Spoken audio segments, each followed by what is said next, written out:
সাত সকালে হাওড়ায় অভিযানে নামলো কেন্দ্রীয় তদন্তকারী সংস্থা ইডি। এদিন আরজিকর কাণ্ডে ধৃত সন্দীপ ঘোষের ঘনিষ্ঠ সাকরাইলের বিপ্লব সিংহের বাড়িতে আসেন ইডি আধিকারিকেরা।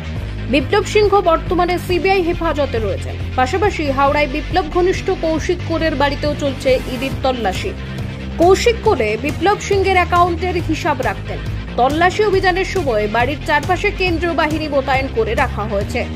শুক্রবার সকালে 7টা নাগাদ হাওড়ার সাকরাইলের বাসুদেবপুর হাটগাছায় বিপ্লব সিংহের বাড়িতে হানা দেয় ইডি। উল্লেখ্য, আরজিকর হাসপাতালের প্রাক্তন অধ্যক্ষ সন্দীপ ঘোষের বিরুদ্ধে ওঠা আর্থিক দুর্নীতির তদন্তে নেমেছে সিবিআই। ইতিমধ্যে গ্রেপ্তার করা হয়েছে সন্দীপ ঘোষকে। এর পাশাপাশি বিপ্লব সিংহকে গ্রেপ্তার করেছে সিবিআই। এদিন পুনরায় তার বাড়িতে তদন্তে নামলেন ইডি আধিকারিকেরা।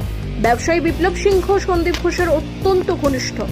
মা তারা ট্রেডার্স নামের বিপ্লব সিংহের ব্যবসায়িক প্রতিষ্ঠান আরজিকর হাসপাতালের মেডিকেল ইনস্ট্রুমেন্ট সাপ্লাই করত। আরজিকর মেডিকেল কলেজ ইনস্ট্রুমেন্ট সাপ্লাইয়ের ক্ষেত্রে দুর্নীতি ধরা পড়ায় এবার ইডি তদন্তে নেমেছে।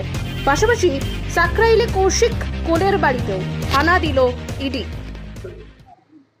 এমনি ছেলে হিসাবে ভালো পাড়ায় এইটুকু নেই, এবার আমরা আমাদের কাজে কর্মে বেরিয়ে যাই, এর চেয়ে বেশি তো আর কিছু বলতে পারবো না।